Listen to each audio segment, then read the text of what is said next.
Welcome to the best buffet in the world!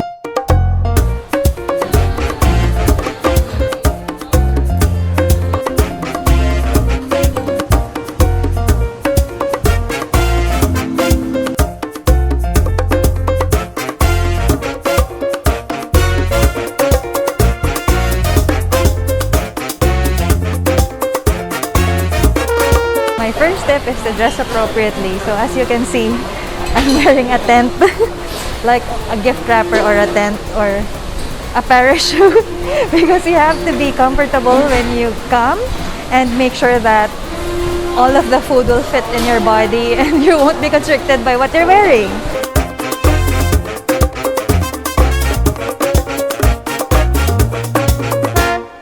Okay, time for my first plates. My first batch of plates. What I got is a cheese and cold cuts plate. It's a set of sharp cheeses and foie gras, freshly cooked. Let's try the cheese first.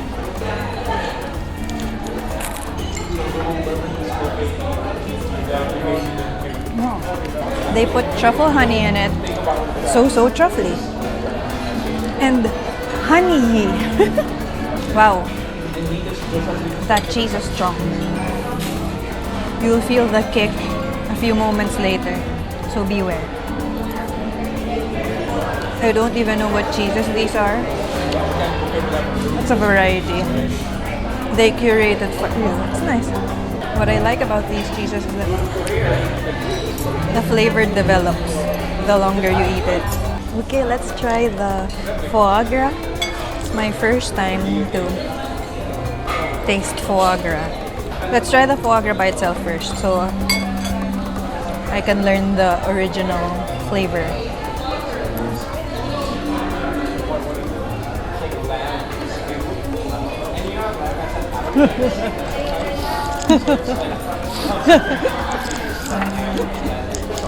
No, it's so sweet and buttery, and then suddenly there's a burst of some fatty umami taste.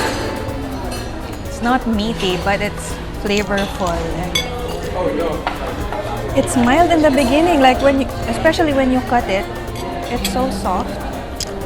And the texture is very bouncy, squishy. And then when you eat it, it starts off as mild and then it suddenly bursts. Let's try it with pineapple.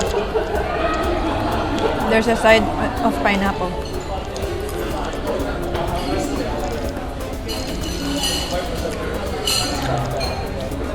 It's a nice complementary flavor. This is so nice. If you like fatty things, this is a fatty thing. It's nice.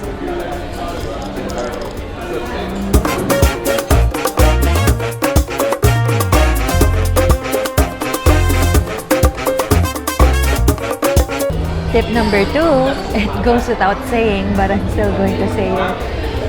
Come hungry.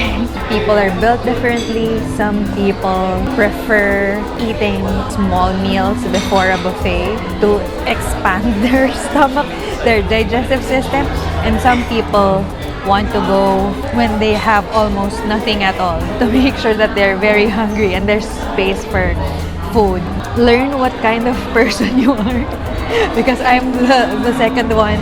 I'm okay going very hungry. That enables me to eat more instead of like eating, let's say 6 hours beforehand, eating some crackers or a small meal. Do what works for you.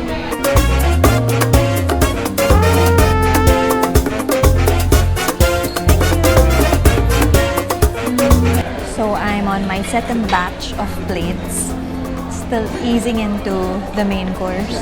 These are not so much like mains yet. So I have a plate of sushi and sashimi and some Chinese roasts. I have roast pork and chicken, I think. They're out of Peking duck. I'm so sad. I was so looking forward to having Peking duck today. And a plate of seafood. I have garlic butter prawn and chili crab. Let's try it! Sorry. And soy sauce.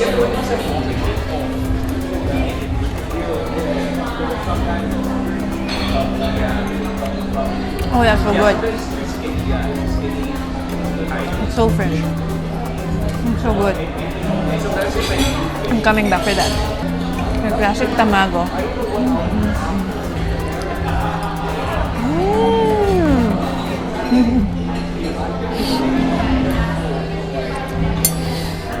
It's nice you can taste the dashi. So far, I love everything I ate. Roast chicken, sauce, some Chinese roast pork. This is quite tough to cut into. How am I supposed to eat this? I quit.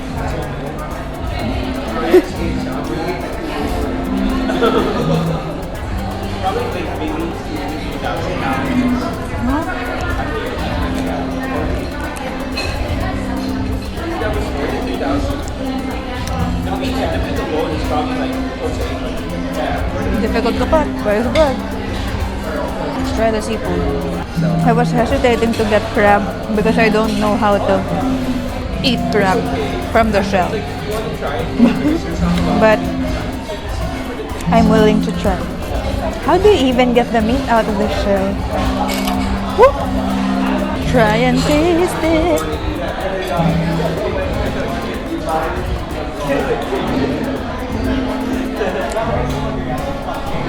It's good, but I don't know how to eat it. Eat the easier one, the shrimp.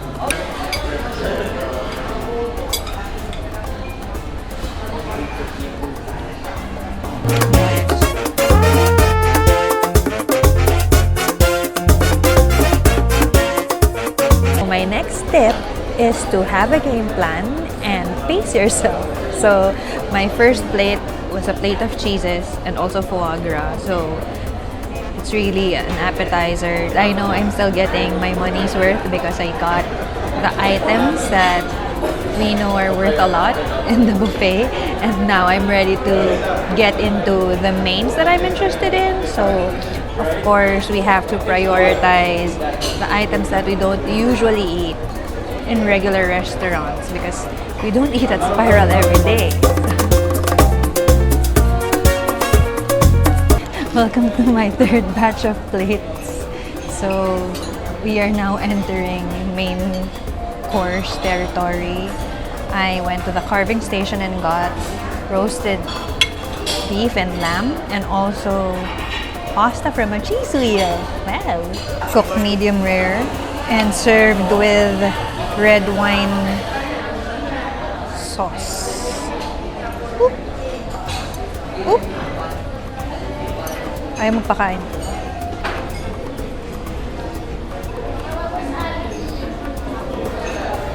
Here with your pasta. You know, my next step is actually about pasta and other carbs. But I'll eat this first. Creamy and cheesy, and I think there are bits of bacon. It's not hot anymore though. Would have been 5,000 times better if it were hot. But it's nice.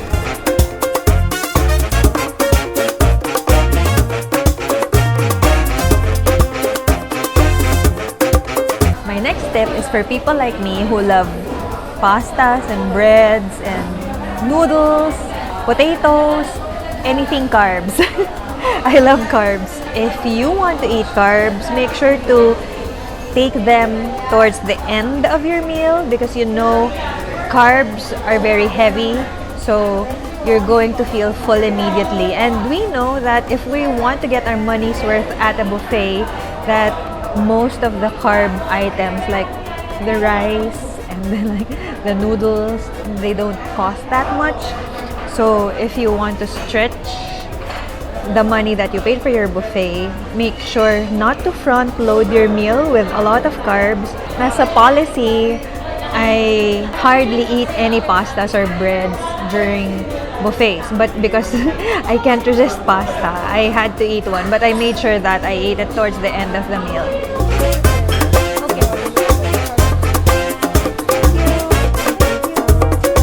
This is my 4th batch of plates, my penultimate batch. I think this is going to be the second to the last because the last is going to be my dessert, and let's call this my favorites round because I went back for all of the favorites that I had, but some of them are already they're already out. They ran out of the tamago. I have the salmon sashimi. I'm trying the beginner plate of mild cheeses and foie gras. Yay! Fig and phantom.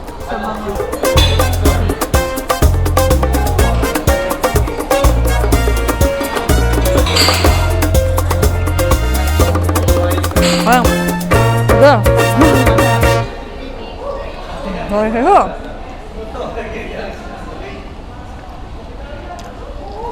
Parang contest joke.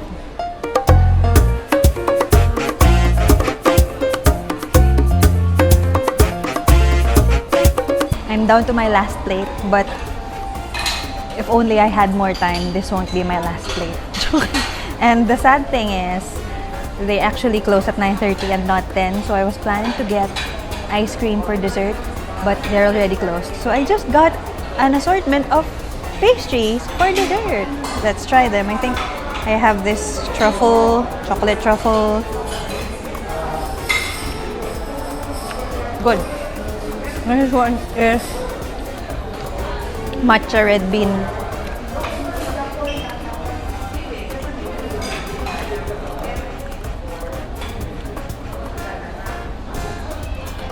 Not too sweet. This one is Sans Rival.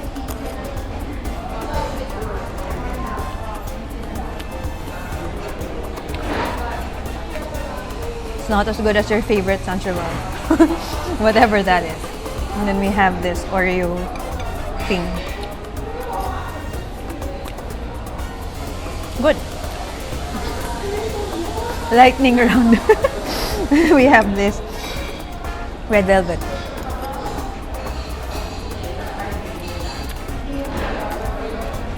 It's quite bready. So we are at the end of our epic buffet. If it were up to me, I could have stayed more. So I think it's time for our last tip. And my last tip is to enjoy yourself. No matter how that looks for you, only you know how best to enjoy your buffet. No matter how much the meal costs, if you've enjoyed yourself, then it's worth it. Look, this is a bonus tip. Don't eat beyond capacity.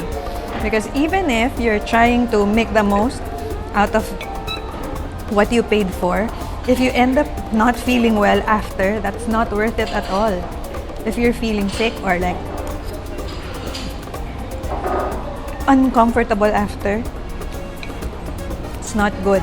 And that's also gluttony. So only eat up to capacity. It just so happened, my capacity is as big as my tent dress. That ends this meal. It's really such an epic spiral buffet. I'm so full. Looking forward to fill myself up again for my spiral breakfast buffet. Watch out for that video. Also linked everywhere on the screen. The Wandering Wanderer left footprints at Sofitel Philippine Plaza Manila Spiral Buffet.